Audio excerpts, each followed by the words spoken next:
Hey, yo, what up? Welcome back. This is not a podcast. It's just my thoughts with Rob Markman, second episode of the day.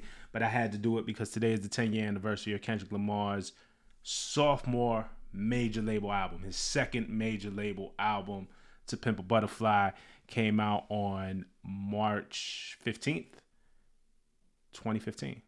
Yeah, man. So 10 years. I really can't believe it's been 10 years. It's crazy. It does seem like yesterday. So I want to talk a little bit about it today, but I'm not gonna go too deep because on Tuesday, if y'all know the Dissect podcast, I sat with Cole. Cole reached out to me, wanted to do an interview about reflecting on the album 10 years later, reflecting on the interview that I did with Kendrick that came from that album for MTV 10 years later.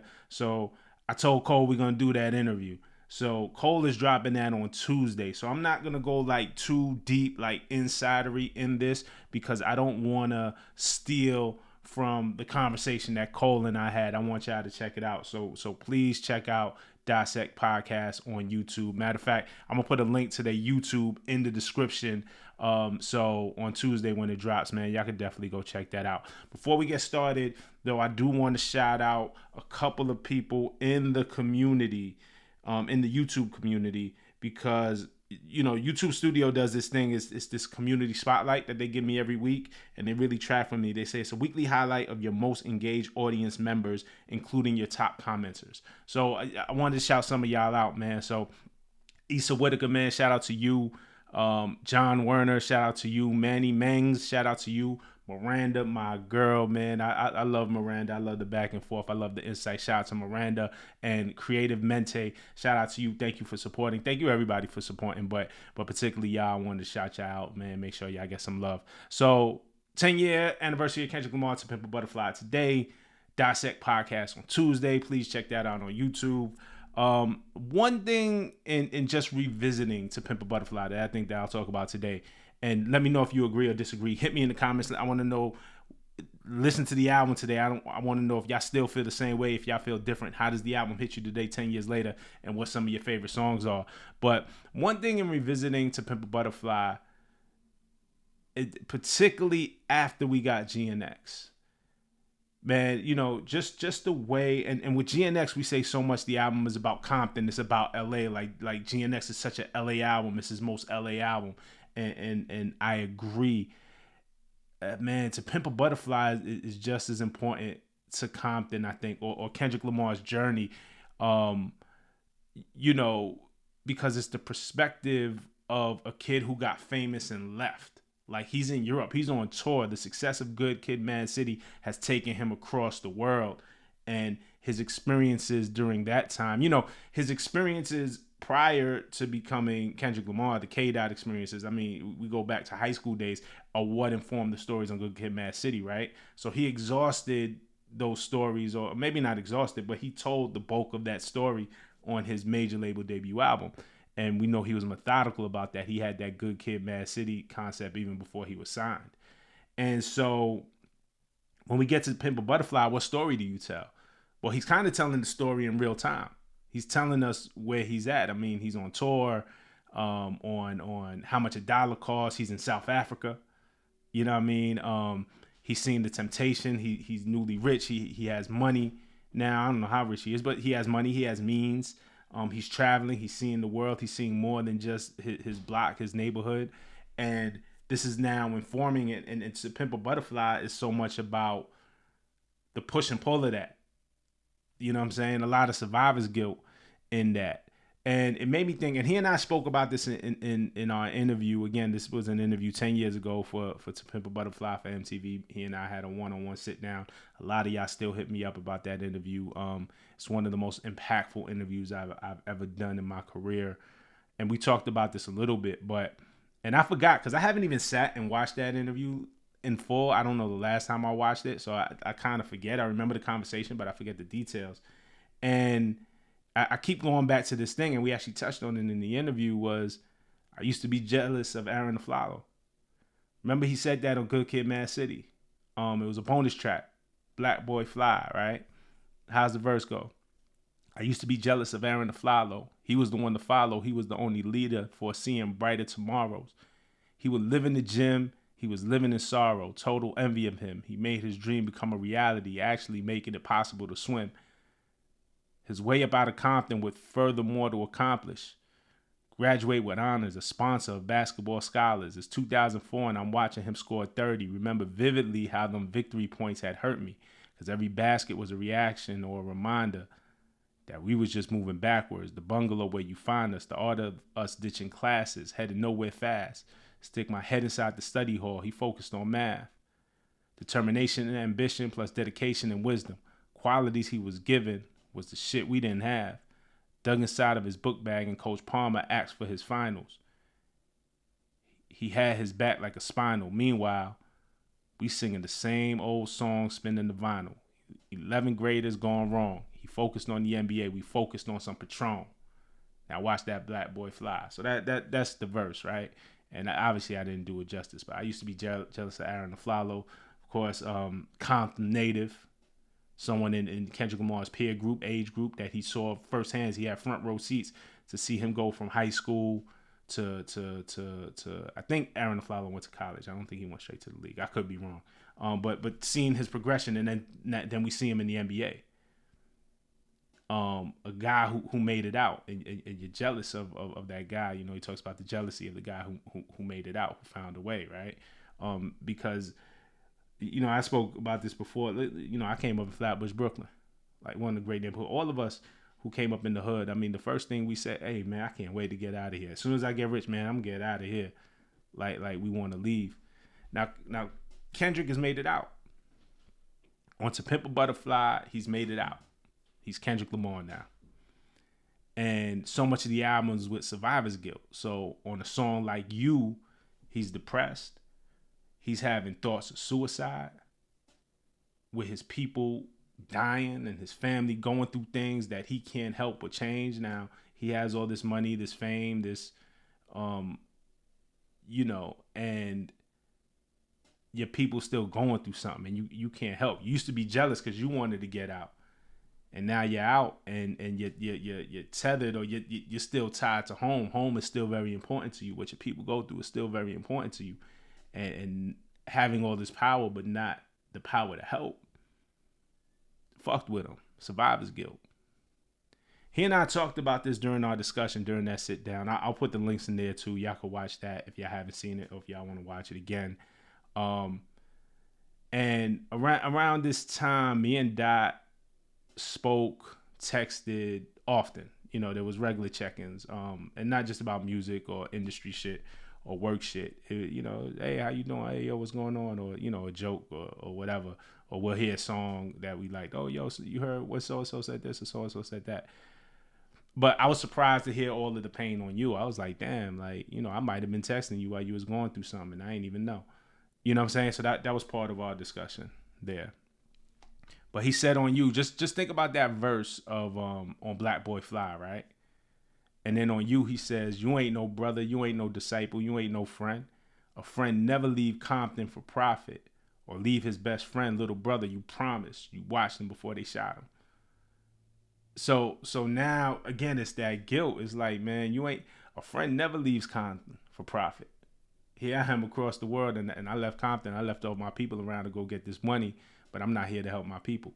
That's the struggle. That, you know, and that's why I say, like, in juxtaposition to GNX, which is a love letter to LA, to Compton, to his culture, to his city, to his friends, while he's in it, like he's square in it. You know what I'm saying? Like, if you imagine the Not Like Us video, like, he's there and everybody's around him. He is in the middle of it in GNX. That's the energy of GNX. To Pimp a Butterfly is still telling the same story, or a similar story. It's not the same story, but from another perspective, from halfway across the world, looking over and feeling helpless because you can't help. You know, again, that survivor's guilt. You know, he told me in the interview he lost 3 friends that summer. You know what I'm saying? And when you just talk about the depression, hold on real quick. My bad. I was just checking. This is actually Cole from Dissect texting me. You know, talking about that depression. So I think about this album today, after getting GNX, and GNX is this love letter to LA while he's in it, while he's in the middle to Pimp A Butterfly is from across the sea, longing to be a leader in his community, being far away, not knowing how to help. And that's how I listen to it when I listen to it today. That's what I heard. This masterpiece, man, it's still a classic, but it's a little bit different. And I want to go and say something too about that interview, because a lot of y'all asked me about the interview, and again, me and Cole talk about it, so please watch the Dissect podcast. Man, I'm really proud of that interview, man. And y'all know me, man. I'm pretty I'm low key about my shit. Like, I don't, you know what I mean? But that was a great interview. Like, God was in the building. Like it was just special at that time. And I'm gonna say something, because I was like, it just seems like a perfect time to say it on the 10th anniversary. Elliott Wilson, man. Shout out to Elliott Wilson. Elliott Wilson's been advocating for a while. The landscape of hip hop has changed in terms of artists giving interviews, giving these type of interviews, in depth sit downs, like really getting to it. Don't happen as much anymore. Doesn't.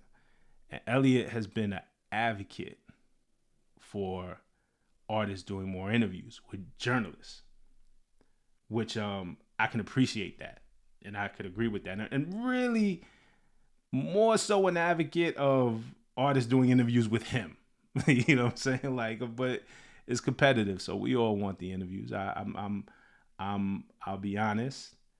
If I said I haven't reached out, I haven't pitched, I mean, Kendrick, J. Cole, like, you name it. Like, I'm still gunning for interviews. Absolutely. You know what I'm saying? But so Elliott in his quest to get the interview, and Elliott,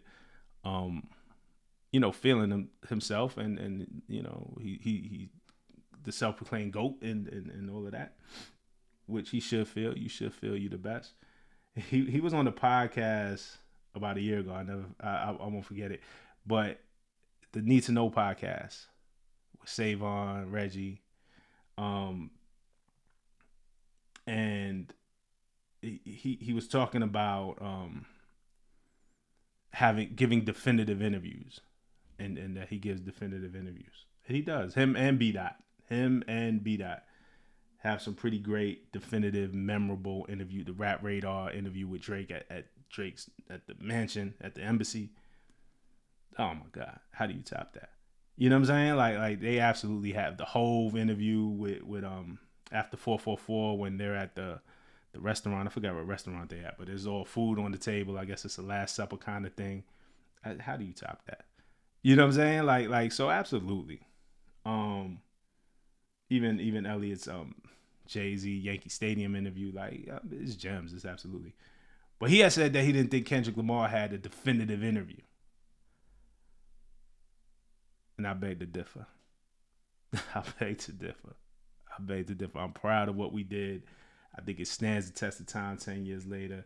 I think it is definitive. I think it is strong. I think it is powerful.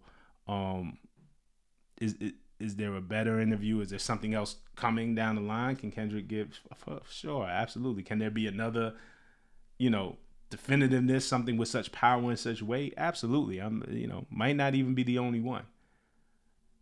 But goddamn, that was a definitive interview, bro. That was a powerful interview. And, I just wanted to advocate for myself, man. That was it. I had seen that, and I never forgot it. And then I thought about it today and revisiting 10-year anniversary. I said, you know what, man, we're going to talk about this today. So that's to Elliott. When Elliott said Kendrick doesn't have a definitive interview, yeah, he does, my brother. And you're looking at the guy who did it. You know what I'm saying? But yeah, going back to Pimp A Butterfly, masterpiece, classic, kind of dope to just hear it today, knowing how far Kendrick has come. I wonder, I'd ask him this, if I sat down with him again, particularly with GNX and particularly on this journey and whatever, I wonder if he's still jealous of Aaron Aflalo. Because heavy is the head that wears the crown, right? And it's a lot to come out of your hood. It's a lot to come out and represent for your city. I think it's probably a great joy. It's a great honor, right? Like, I love going back home. I love going back to my block.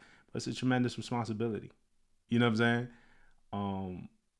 So I wonder how he kind of feels about that looking back 10 years later. 10 plus years later, if you count Good Kid, Mad City, where he first said that line. Another fun fact that I love about this album is originally he was going to call it To Pimp a Butterfly. I think most people know that. That might be common knowledge, but maybe you just learned that. He also talked about that in the interview that we did. It's going to be called, I'm sorry, originally it was going to be called To Pimp a Caterpillar. And the acronym would be Tupac. 2 TU is the 2, and then Pimp P-A Caterpillar, Tupac. And then we know we have the Tupac interview at the end. And he shouted that out in the interview that we did because of Dead End Hip Hop. They came up with that theory on their own. They were just kind of theorizing. And Kendrick acknowledged that when he and I sat down and acknowledged them. So shout out to Dead End Hip Hop. Love what they do. I think there's a mutual respect back and forth. So always and forever shout out to Dead End Hip Hop. I think, they stand for a lot of the same stuff that I do. And there's a couple of us in this game who I think really kind of stand for the same ideals. So I appreciate them. Shout out to them. That's how I actually got first put on to them, was by Kendrick. Like, I had to go look them up after that. So shout out to Dead End Hip Hop. Amazing work all the time, man. We talking about 10 years later. I mean, and they were popping before that. So, but 10 years since I first learned of them, man, and they still doing their thing, man. I love it. Shout out to them.